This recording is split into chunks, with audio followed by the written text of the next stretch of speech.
Gabe, what were you telling yourself in the break between third period and overtime? Not again.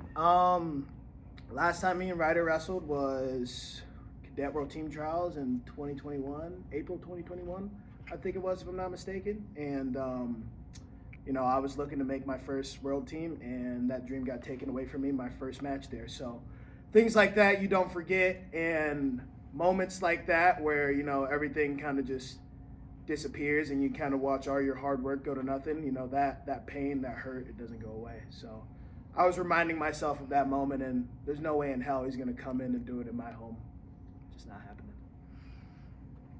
After you've been in on multiple shots and unable to finish the score and sudden victory, how much is that will over skill? Of course I wish I would have finished. I don't know how many attacks I ended up taking, but I wish I would have finished every single last one of them, of course. I like putting points on the scoreboard, and that's my goal every time I step out on the mat, is to freaking make that scoreboard look real lopsided one way and throw up football scores on my side. Obviously that's what I want to do, but sometimes the plan changes a little bit and you got to deviate from it a little bit. So you keep attacking, and I was confident in my ability, confident in my attacks, and I just kept going. I think there was moments I was timid, and that was probably me thinking about the past a little too much, and remembering those matches back then. But I just had to keep going and keep doing my job and keep doing what I know I'm good at, and that's getting the legs and scoring points. So Gabe, I recall your senior year of high school was one of the best overtime state championship matches I've ever seen. I know you don't prefer to be in overtime, you want to score points, but how do you regain the confidence and give yourself the confidence that you are going to get the win? Yeah, honestly, the confidence never leaves. I'm a guy that when I step out on that mat, I fully 110% believe that I'm going to get my hand raised every time. And it doesn't matter who that's against. That could be against freaking Abdul Rashid Sajalayev. It doesn't freaking matter. I'm a competitor. And when I go out there, I believe that I'm going to get my hand raised every single time. And there's no reason that I shouldn't. I put the work in.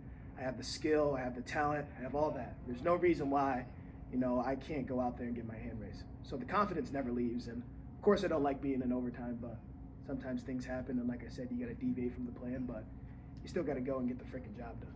So. How did Jakori set the tone for you? Dude, Teamer is a freaking character.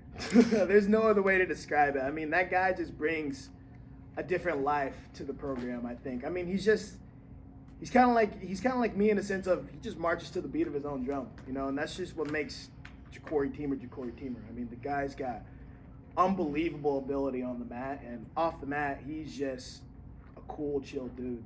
So he's a cool guy to be around. He's a fun guy to have on the team, and I'm glad we picked him up in the transfer portal this year. He's a fun guy to be around. So. Anything else? You've been around Ben for a while. What was it like watching him get a big win there at the end? It's been good. It's good to see one of your friends finally freaking break the door down. A guy like Keeter, the dude has so much freaking ability, and I can kind of talk about myself on this too. Is that we hold ourselves back a little bit, and basically what that means is just we could do all these things, and I think we get a little too caught up in our head, and we don't go get the job done.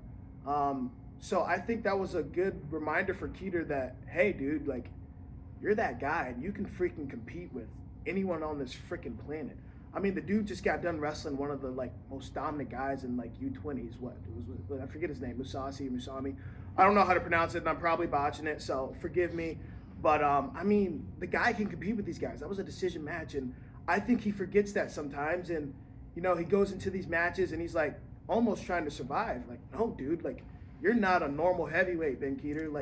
You have all the ability in the freaking world. So go out there and freaking do it. I full-heartedly believe Ben Keeter could have majored Nick Feldman today. And I'm pretty sure he thinks I could have majored Ryder Rogotsky and put up bonus on him. That's just the type of friends we are. We believe in each other to the absolute, highest. And we're going to be in each other's corner no matter freaking what. So, it was good to, like I said, see him finally freaking kick that door down. And I think that was a glimpse of what we're going to see, So, yeah.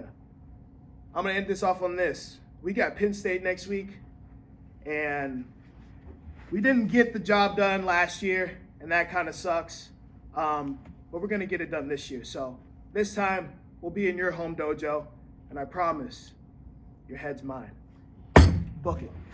Thank you.